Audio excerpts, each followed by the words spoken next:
Hi, and welcome to the SalesRX podcast. We provide actionable insights for revenue professionals looking to find the right prescription in their sales process. So let's jump right in.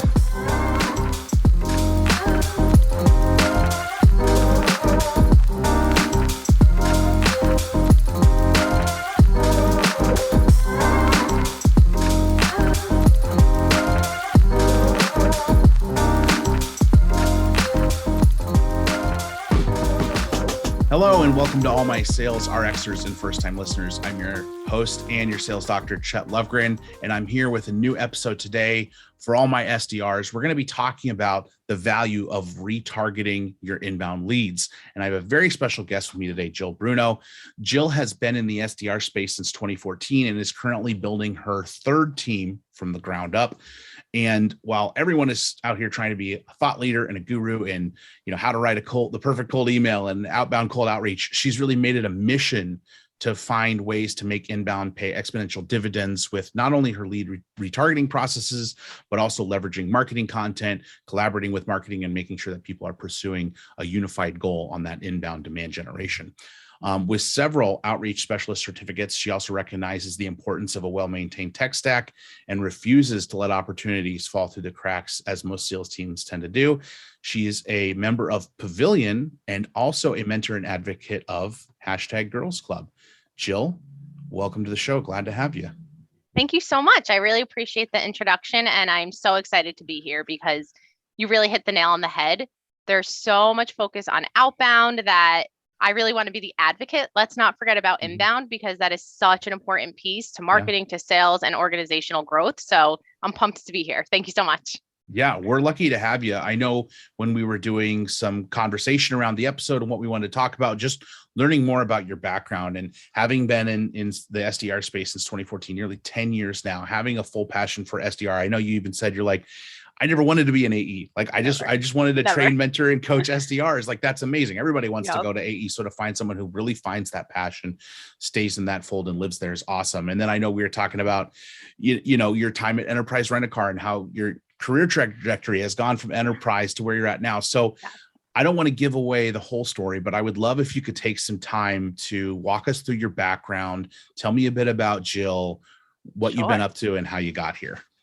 So I've been in the space for a while, and it's funny because I feel like there's so many rules and what to do, what not to do that say you should never be an SDR more than 12 months, more than 14 months. And I'm like, really? Because I've made a 10-year career out of it and I am never going anywhere else. So I just believe if there's anything I want you to take away from this, follow your passion, because if I did what others told me to do, I'd be a really crappy AE.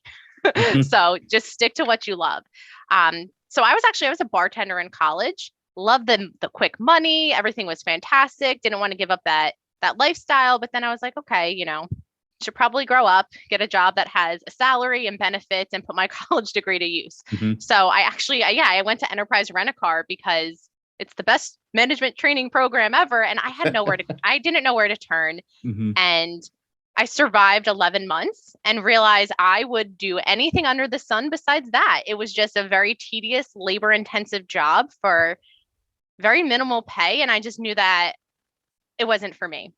So one of my sister's really close friends worked for this amazing applicant tracking software company. And she goes, Jill, we need inside sales reps, SDRs. Like, are you interested? I'd love to refer you. Barely knowing what the job needed, I was like, yes, I'll interview. Let me take it. I didn't know what I was getting myself into. So I got the job, and I very quickly learned I loved the thrill of it. So through that company, I gained experience on the small business team, on the enterprise team. I was actually hand selected to join an amazing international team. So I really got to dip my toes in just different customers and just different experience levels within our prospect base. And I just became so passionate about it. I loved the thrill. I loved working with new people every single day. I loved the hunt. And I was also really fortunate because that one organization, they had one of the best marketing teams I've ever worked for. So I got so much exposure into different lead sources. What an inbound lead, what does it take to convert that? What's a good follow-up process? And I really appreciated, I'll give a shout out right now to Chris Lowry, another member of Pavilion. He really gave me the opportunity to do what I wanted in the sense of trial and error things. He didn't micromanage. So I really that's what was really my first experience of leading a team was I had the opportunity to thrive and do what I felt was best. I could follow my gut. And that's something that I've taken away my entire career is, you know what you're doing, stick to it. And it was really because it all started with a really great leader. So from there, I've worked at other companies, I've built out other teams. And again, I've really been fortunate that, sales just fell into my lap. I didn't pick sales, sales picked me. I know that's cliche and people, laugh when I say that, but I just fell in love with the job. And I'm so thankful that I've had 3 opportunities with amazing organizations to really just build that inbound function. Yeah, I love that story. And that's really powerful to speak to. You found your passion, right? Like you said, like, yeah, the AE stuff is cool, but it wasn't my passion. The SDR thing is Never. where it lies. And I chose to stay there. Also, in terms of marketing, shout out to the Enterprise Rent-A-Car Management Training Program. We could all learn a thing or two from that marketing program because, man, talk about the demand generation there, right? Like, I know. everybody, I know. everybody loves that program, and it's so fruitful for them. You know what's funny? I still think of if you've seen the movie Step Brothers, when Will Yeah, Ferrell at the end he goes, "Join Enterprise Rent-A-Car, great yeah, management training program." I yeah. still laugh when I hear that line. I wonder if that was really written just because it was funny, or if Enterprise might have actually put some marketing budget behind that, a You little, never know. little company plug. That's so funny. So now what I'm curious to hear about is, right, we've been talking about, and obviously you had success doing that. Like you said, you liked the hunt. So you saw that outbound and what that took, and you were good at it. But you also saw this side of inbound that really interested you as well. And I think you kind of seized the opportunity. I'm sure every time you go and work with another SDR team, or you started a new company running their SDR team, it probably baffles you how flawed the inbound funnel is. I'd imagine, being someone who's an expert at inbound. I know that you noted that, a lot of times companies are moving more to like AEs getting inbounds to like cut their teeth and prove that they want to be there and get some good whacks at some opportunities. And there might be an elimination of the SDR team opportunity, and then leads fall through the cracks because AEs aren't hired to manage inbound leads, right? They're hired to manage opportunities, not do outreach. So why do you think that's becoming so much more common? And then what are some of the drawbacks of having AEs take those opportunities? And what are some of the positives of having the SDR team take those opportunities that they can do better than the AEs can't? Yeah, so there's so many opinions as far as who gets the hot lead. Sometimes they just want it to be account executives or, that closing sales rep where, oh, SDRs, like their only purpose is to go outbound because nobody else wants to do that. Mhm. So I'm such a firm believer that AEs, which again, you guys are rock stars. I said I can't do the job that you do. They don't follow up with leads the same way that an SDR would, Yeah.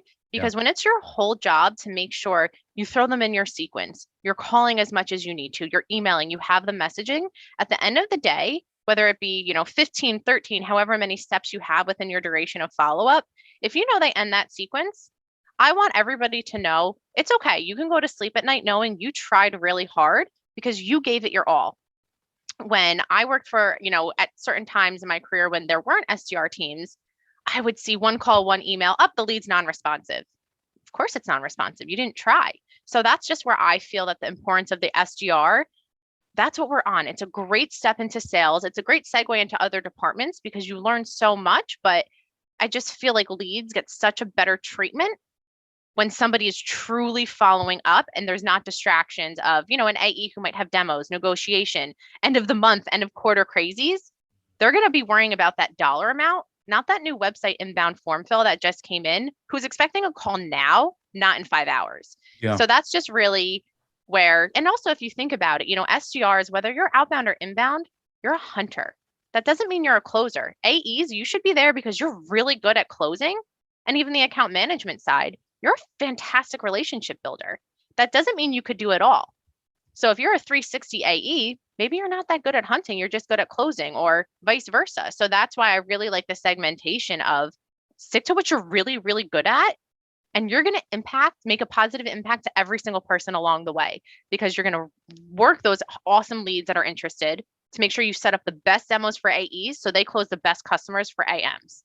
So Yeah. it starts with us. It starts with the SDR team. Yeah. And I've been told I say this because I work with SDRs, but I am such a fan of specialization. I talked with Tyler Lindley about this on the Sales Lift podcast when he had me on.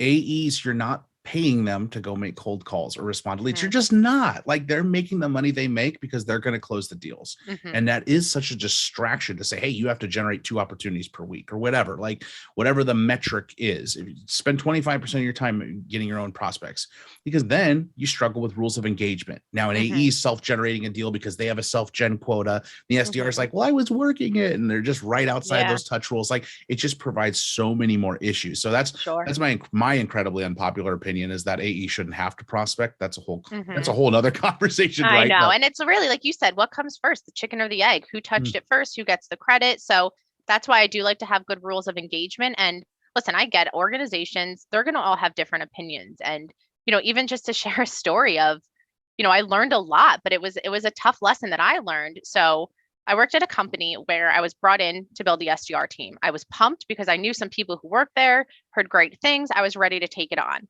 To make a very long story short, the CEO left, the CMO who hired me, he got kicked out the door. This manager changed. I had this vision and I had to keep resetting because I went through 9 managers in 1 year. I will pause and repeat. I went through 9 managers in 1 year. That's where wild. every single person promised me the world. You're going to run the team. You're going to build the team. Oh, they're fired. Now I need to explain to this new person, so-and-so told me this. Can we still continue this time frame by, this date and time where I can get that title? So, I made a lot of sacrifices and a lot of time, but it was such lessons learned because, I had that exposure to really build everything from scratch, to work on areas that nobody noticed from inbound. Nobody had looked at where the leads went. Nobody realized statuses weren't being updated, properly. That nurtured lead for non-responsive. Guess what? That's your cold call list next month.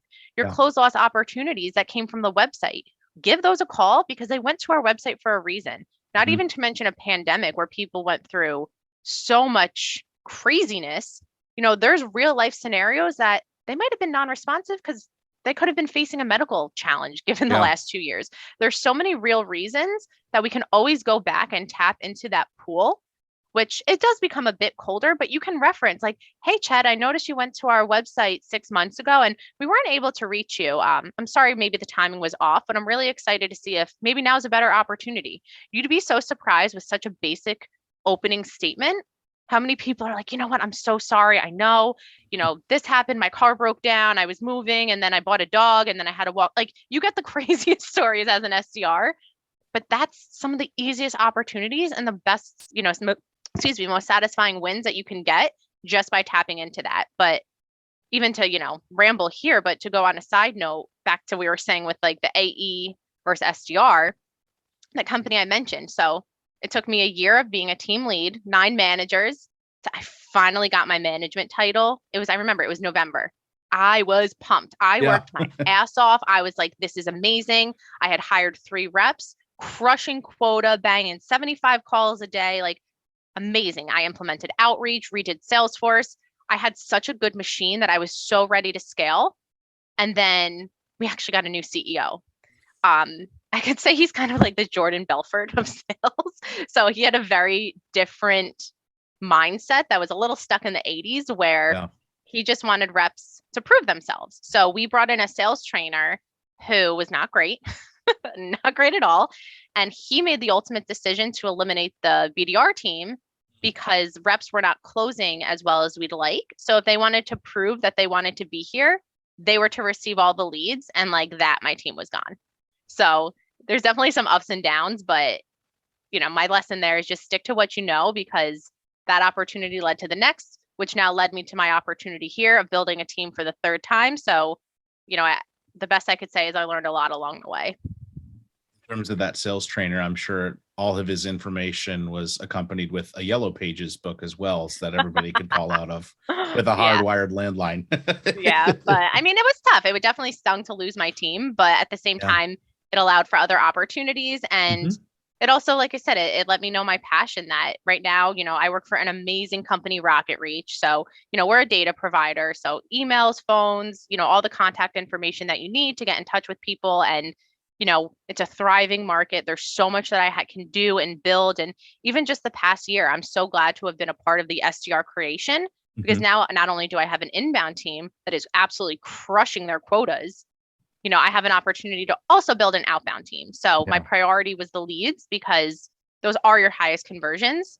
And then we're filling in the gaps with some outbound pieces. So every door leads to the next. Yeah. And what's cool is the sales dev world is your passion, and the product that you're selling is very, very contingent on the success of sales dev, right? Like this is a Mm, product that sales dev people are like, yes, we need this. We need to find out where we can connect with people. How do we connect yes. with them? You brought up an interesting thing about your cold lead lists made up of retargeted leads. I want to dive into that a little bit. Probably this is probably more for some SDR managers out there, team leads that are responsible for generating these lists, but walk us through, if you can, what you coach people on in terms of like, hey, this is what you should be doing with leads that you never established contact or never converted into an op. What does your cadence look like? What does your messaging look like? How Mm-hmm. often do you run those lists? What's the last activity filter that you run, like for last date of activity? Tell us a little bit about your process and what you coach people on. So, regardless of the level you're at, who you are, what your title is, the best advice that I can give you in sales is to be really, really intentional. Have the vision of the outcome that you want. Be intentional in the words and actions that you choose. So that way you're always striving for success. Remember what you can control and what you can't. And don't get too consumed with either of them, because your job is hard enough. Don't make it harder on yourself. So, from an inbound perspective, we can't control to some degree, the volume. We can't control if they give us a bad number. We can't control if you call them a million times and they're not going to answer. But what we can control is, what did you say in that voicemail? If they did answer the phone and they say, I have 2 seconds before a meeting, what? What are you saying in that 2 seconds they're giving you? What is your LinkedIn messaging saying? How are you standing out amongst the crowd, even if it's an inbound lead? Because guess what? With inbound, are they interested? Yes.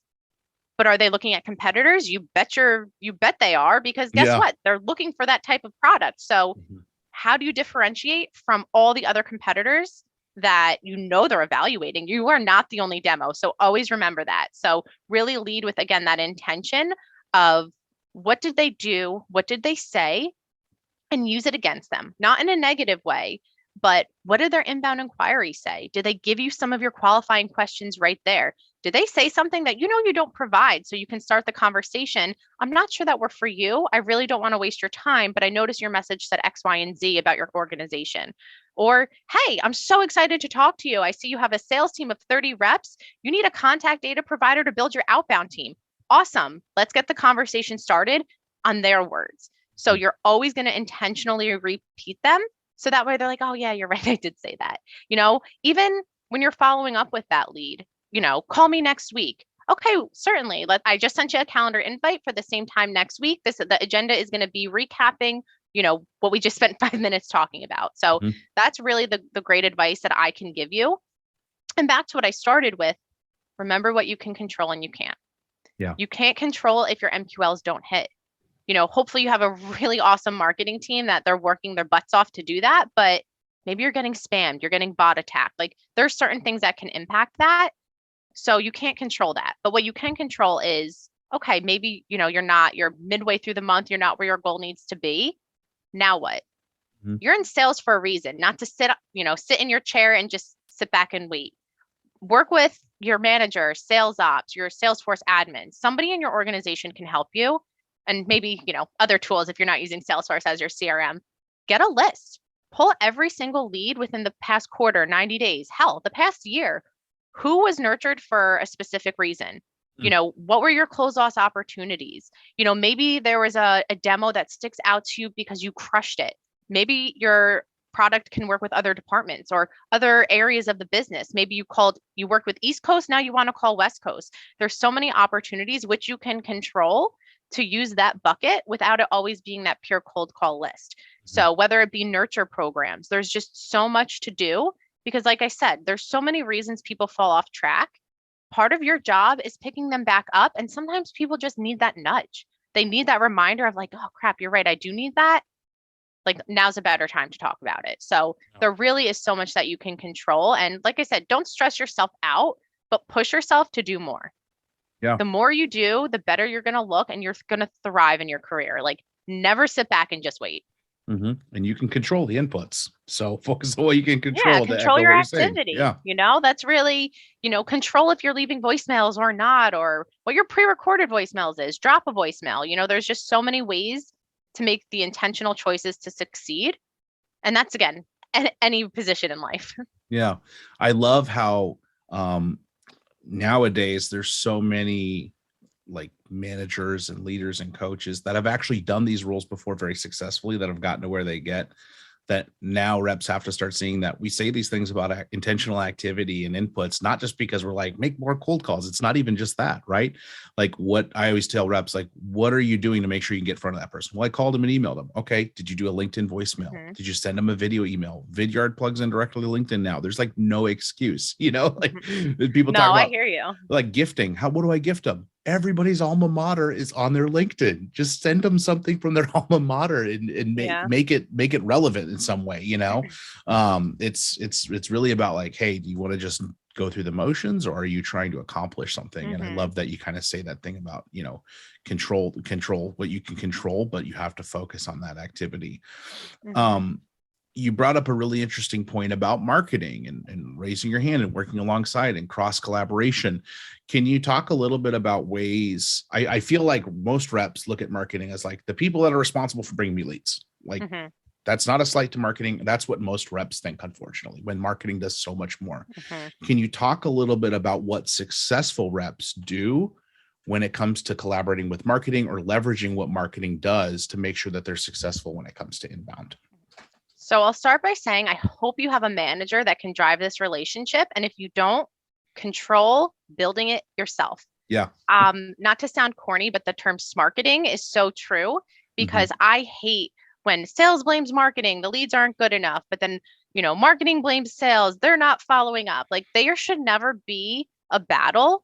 It should be the best relationships within the organization, because you want to be close with your coordinators. You need to understand, where is this traffic coming from? Did they fill out a form? What did that form say?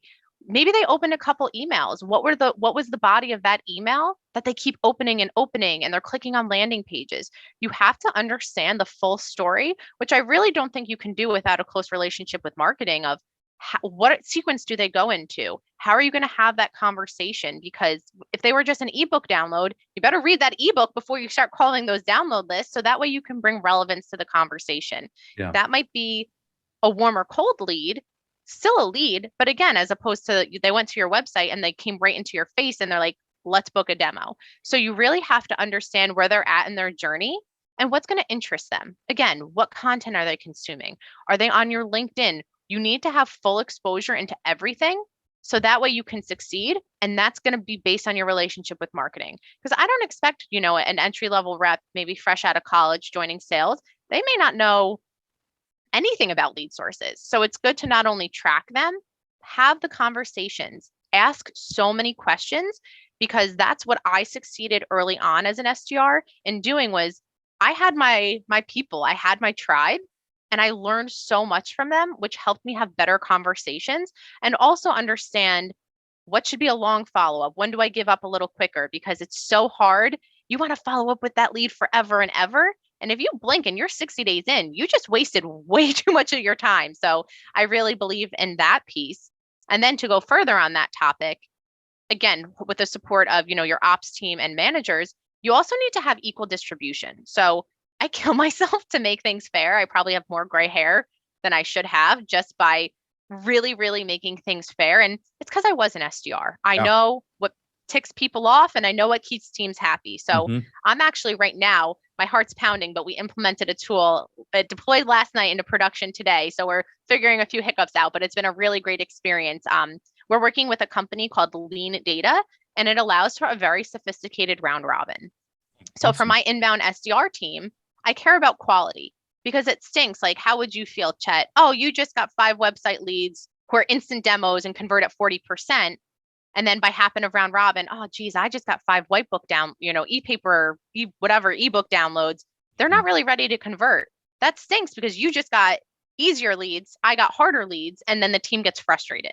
So what I'm doing is I'm creating round robin buckets for inbound. So you get a website, you get a website, you get a website. Okay, you get a webinar lead, you get a webinar. Yeah. So that way the volume and the quality is equal. So everybody has a fair chance. We're in sales to succeed. And I really just want to make sure that it's a very level playing field.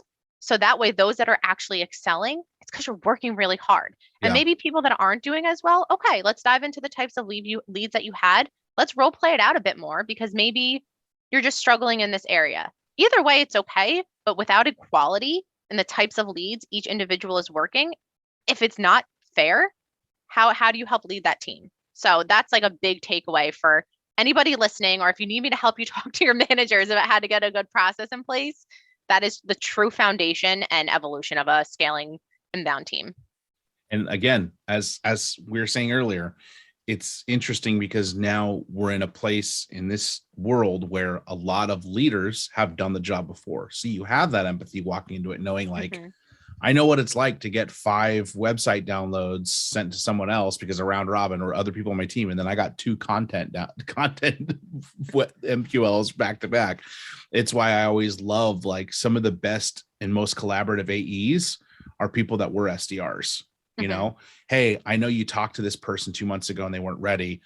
I randomly had it on my list. I started calling them. They generated an opportunity. I'm just going to give you the SQO credit for it because I know you were working. It probably warmed them up.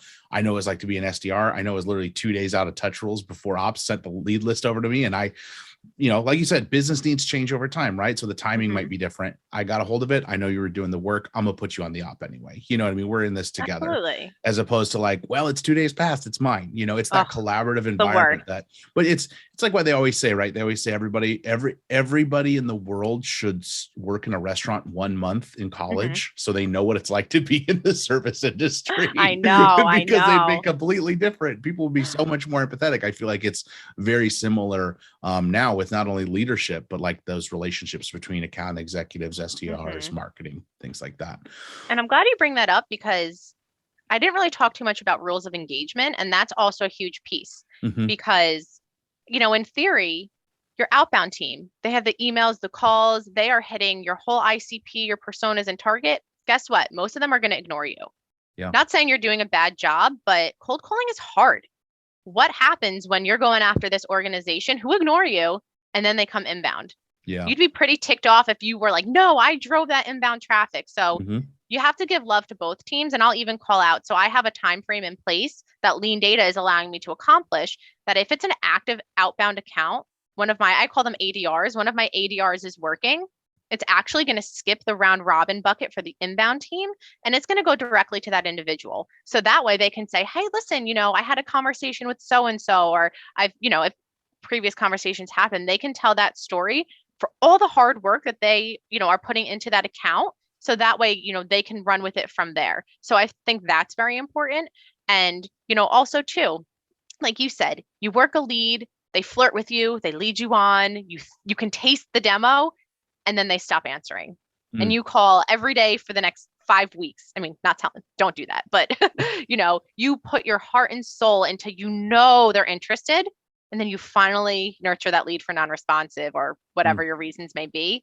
Then they come inbound and your neighbor gets it. Like, no, you just spent a month of your life chasing that. So have rules of engagement. If activity is within 30 days, 60 days, 90 days, they can still work that opportunity or that lead or whatever that situation is, or the close loss opportunities. Just make it fair.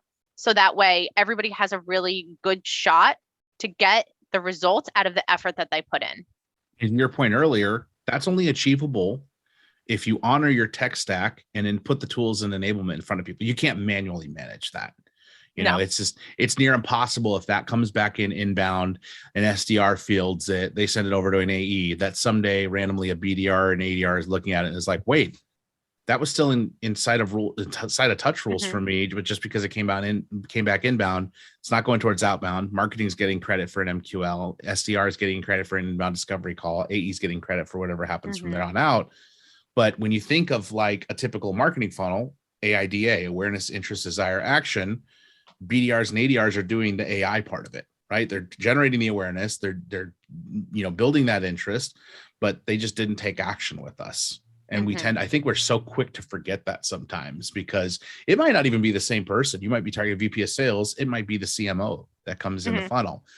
Dollars to donuts, they had a conversation about your company at some point. Like especially in this day and age, unless you're Salesforce, Drift, Outreach, like some of the huge companies, right, where Oh, everybody sure. knows who exists. But I know. if even like a Pavilion, if you're a Pavilion, most likely somebody that we had targeted already had that conversation somewhere Mm-hmm. along the road. But to your point, can only happen if you put the emphasis on tech stack and enablement and figure out how to put those processes in place.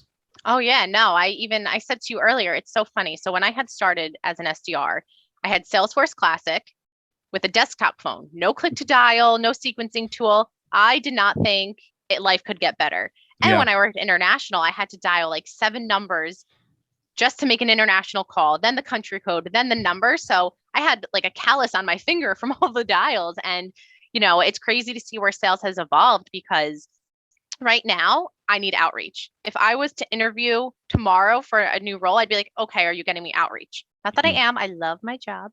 But there are certain pieces of the tech stack, even working for a data provider. I wouldn't have an outbound team if we did not have the data accuracy and the unlimited searches to make sure that we can hit the organizations, the companies, to build lists, to see their org chart. I you can't survive on an outbound if you don't have means of getting their contact information. Yeah. Even that little add-on for the round robin piece with lean data. There's just so many tools out there. Even one that I've become very fond of is I use a tool called Atrium. So that way it helps me as a leader track success, explain why, and maybe track areas of improvement and explain why. Everything is about telling a story, which you cannot do without, that tech stack. But again, learning the hard way, I feel, is why I succeeded, because as I mentioned, my process used to be I'd have a Salesforce task and I'd put a 1 for my first attempt, a 2, 3. So however many times I contacted them, that would be my number in the front with notes. So you can imagine a month of back and forth conversations. That's what I would be reading. So my sequence was in my head. Oh. So that's where I feel like one of my strengths as a leader is take it from my brain, put it into outreach. And that's what I know has worked. But I kind of learned it all without the guidance. I figured it out and it's been really great. So Yeah. yes, trust and love your tech stack. I love to see how much excitement you have around it, because if we had more leaders like that, sales dev would probably be a much more happy place for a lot more reps. Own it. You got to own it. That's the biggest thing. Like, if you want to learn something else, hit the help button, take their courses, do the knowledge center. Don't ever let somebody else be the reason you say you're not succeeding. If you want to learn, network. If you want to find somebody who's really great at something, it takes one post in Pavilion for 100 people to jump at you, ready to help.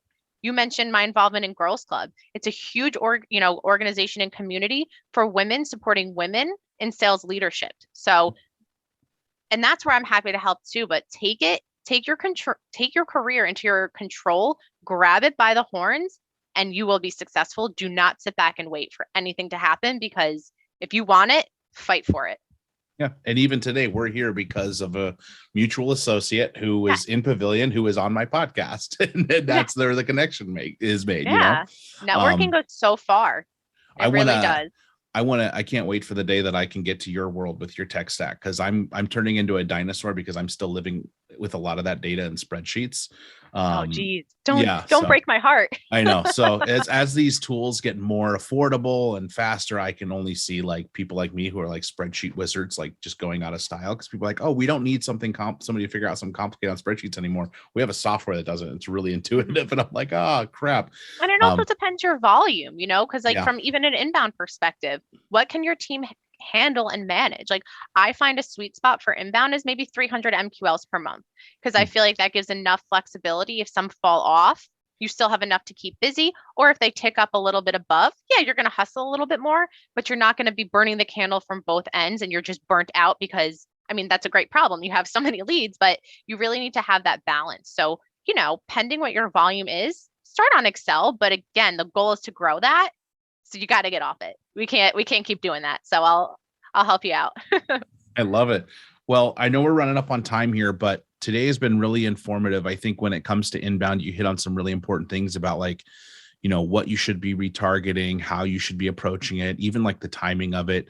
Talked about rules of engagement, specialization between SDRs and AEs.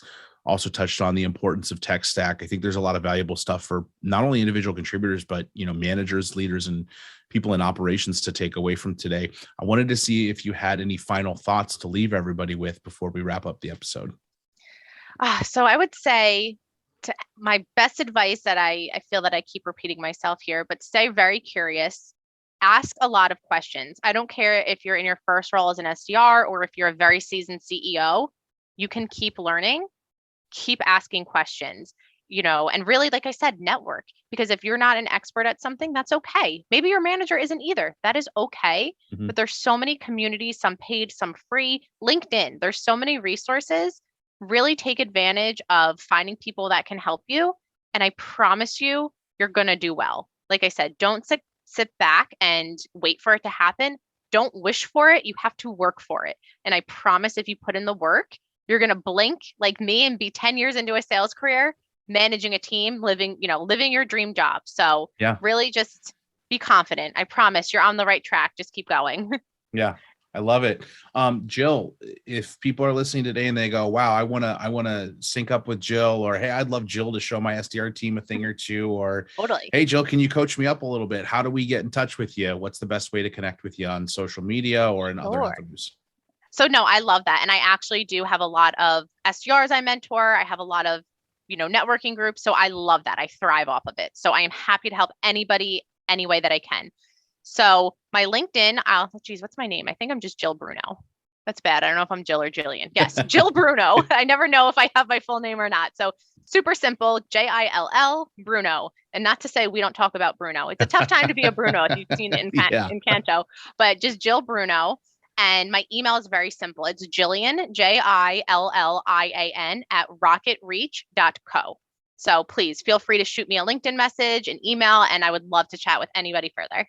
Awesome. I love it. And yeah, my 2-year-old is not speaking the way he needs to yet. So when we sing we don't talk about Bruno, he just wings his head around and goes, no.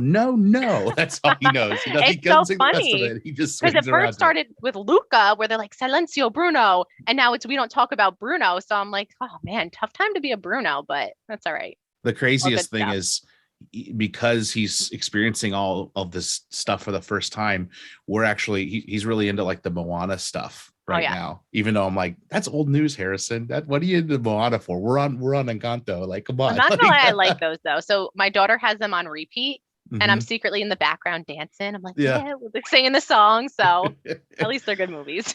Yeah. That Dwayne Johnson song is forever going to be stuck in my head. That's his You're favorite welcome. one. And I know it. That was my daughter's first favorite song. I unfortunately know every word to it, but all good. So entertaining. I love it. I know. Well, appreciate you taking the time to be on the show with us today. I know I got a lot of valuable information out of it. It was really nice to hear somebody, nice change of pace to hear someone talk about inbound. If you're interested in engaging with the SalesRX community further, for all the listeners out there, you can find our podcast page on LinkedIn. You can also connect with me on LinkedIn myself and check out my website, where we have access to other sales resources and invitations to our SDR to AE program if you're interested in being promoted to AE down the road and just aren't really sure what to do outside of hitting quota. Other than that, we'll look forward to seeing everybody on the next episode, and thank you all for your time. Thank you, Jill. Thanks so much. Thank you.